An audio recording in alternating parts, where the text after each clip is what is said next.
Welcome to Inspiring Narratives, your favorite channel for uplifting stories, renewed hope, and cultivating a deeper connection with Allah subhanahu wa ta'ala. Discover with me how turning to Allah can lead you to amazing changes in your life. Assalamu alaikum wa rahmatullahi wa barakatuh. We are back with another uplifting story that will, by the grace of Allah, strengthen your faith and renew your hope, inshallah. Let's start by sending peace and blessings on our beloved Prophet Muhammad sallallahu alaihi wasallam. Say it with me. Allahumma salli wa sallim ala Sayyidina Muhammad. Pour yourself a cup of something you love. Get comfortable, and let's get started with our story. We have two wonderful stories from the same sister that will give you so much hope in what's possible, inshallah. She starts by saying, I'm a woman who, from the moment I applied this principle in my life, my entire life changed 180 degrees. I married my cousin in an arranged marriage. He never thought about me in that way, and neither did I. Even during our engagement, we had no emotional connection or affection for one another. During the engagement, we didn't care if the other came or went. It was just very normal. After a year, we were married. They would tell us, after the engagement, you'll get used to each other and you'll love one another. I tried convincing myself that he is my future husband and that we could live a normal life. But sadly, neither during the engagement or after the wedding did I develop any feelings for him. He felt the same. Imagine we spent 10 days after the wedding with no real connection. It wasn't until both his and my family noticed, otherwise no one would have realized there was anything wrong. But Allah had written for me to marry this man, and we got married. We continued our life in a very distant and cold manner. After 1 year, I got pregnant. Allah blessed me with a baby boy, and I thought, maybe with the baby our life will change. But it didn't. Nothing changed. He had always had someone else in his mind. I knew this even during the engagement, but there was nothing I could do. I knew that the man I was marrying had feelings for someone else, and that his heart was not with me, and his thoughts were with someone else. After our marriage, by some time, I heard that the other girl got married, and that's when his behavior towards me got worse.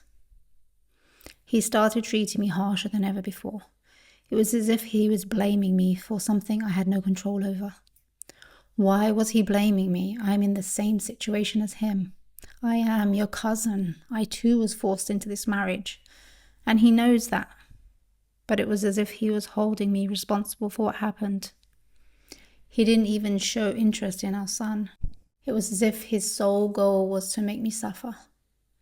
But there was no feelings between us. I felt so lost. I didn't know what to do. I had no other choice but to turn to Allah subhanahu wa ta'ala, because this person has been written for me. His behavior towards me continued to worsen. So I turned to Allah subhanahu wa ta'ala in dua, asking that He fill our hearts with love and mercy for one another. At one point, I was contemplating divorce. I was planning to somehow make him leave me. But then I had our son, and that became the reason I stayed with him, hoping that our relationship would become stronger for the sake of our son. I would sit and wonder what's going to happen to this child. He's innocent and deserves a loving family. I want him to grow up and feel the warmth of our family. But this was our destiny. Sometimes things would happen between us that I'd be embarrassed to talk about with others. I didn't have the courage to complain about these things or even mention them to anyone. I know that Allah subhanahu wa ta'ala is able to change souls and change situations. I started reading Quran every day with the intention that it would bring peace to our home and create love between us.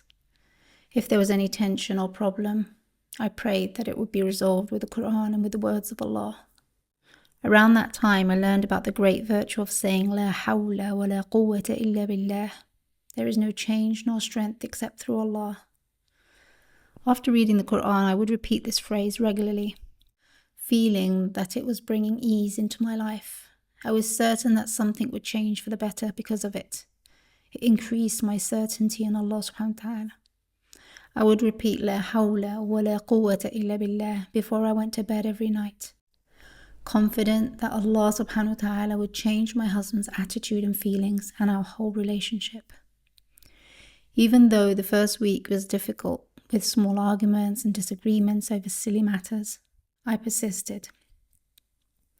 Sometimes I would cry myself to sleep, and other times he would leave the house without a word and sleep outside the house. But I didn't want to complain to anyone. I wanted to live and endure for the sake of my child, because I didn't want him to feel like our life was less than anyone else's. He was still young, but as they say, even when they are young, they can sense these things. It's true that children can sense the atmosphere of the home. Whenever I'd be upset with his father, my child wouldn't sleep and would cry all night. A child will always sense if the parents are on good terms or not.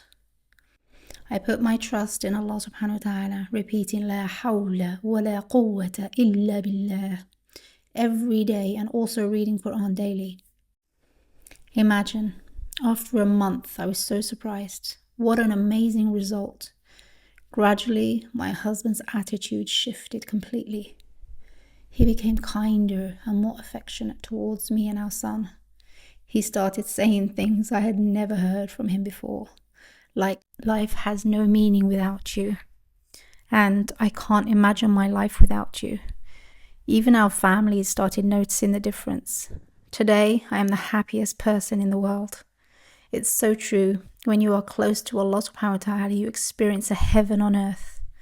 When you put your trust in Allah, He provides in ways you can't imagine.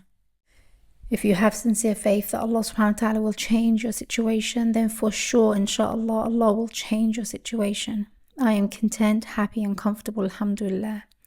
Every now and again we go out in the evening and have a good time as a family. We go out shopping together, and he is with me most of the time, and he no longer sleeps outside the house ever anymore. My family say, subhanallah, how Allah changes people and circumstances. We thought you wouldn't last a year by how bad things were between you both. Alhamdulillah, this is my experience with La hawla wa la quwwata illa billah and putting all my trust in Allah subhanahu wa ta'ala. It's also a good practice to read Quran daily. It doesn't have to be a specific chapter. It can be only a few verses. Do what works best for you. Most importantly, do not neglect the Quran. The next story from this sister is about her sister. Her sister, a young woman who was married for 3 years. And during those 3 years, she went through so many problems. She had a son, but he didn't survive. It's as if Allah subhanahu wa ta'ala didn't want her to have a connection with this particular person. My sister divorced from him because of problems with him and with his family. My sister has been living with our parents for the past 3 years since her divorce. I always used to make dua for her. My sister is a very kind and caring and generous person who always puts others before herself. My sister is content, but no one wants to live a life without a family. Most people have the desire to start a family and have children. I felt that sadness in her. I suggested that she repeats the Hawqala. Say La hawla wa la quwwata illa billah all the time, trusting that Allah subhanahu wa ta'ala would ease your pain and bring you something better.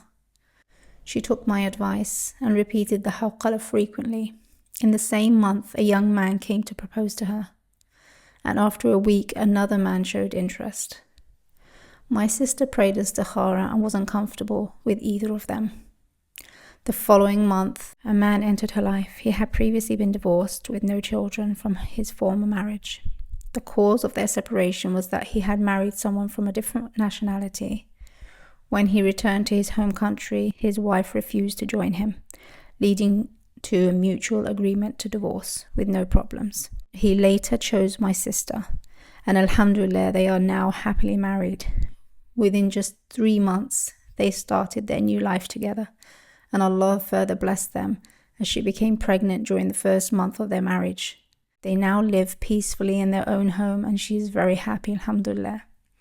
How can I describe the blessings that came after she put her trust in Allah subhanahu wa ta'ala and continuously repeated the Hawqala? Her life completely changed and her happiness returned. Alhamdulillahi Rabbil Alameen. This brings us to the end of this video. I hope you enjoyed this story or these stories. I'd love to hear your thoughts, so do leave a comment below. I'll see you in the next video. Assalamu alaikum wa rahmatullahi wa barakatuh.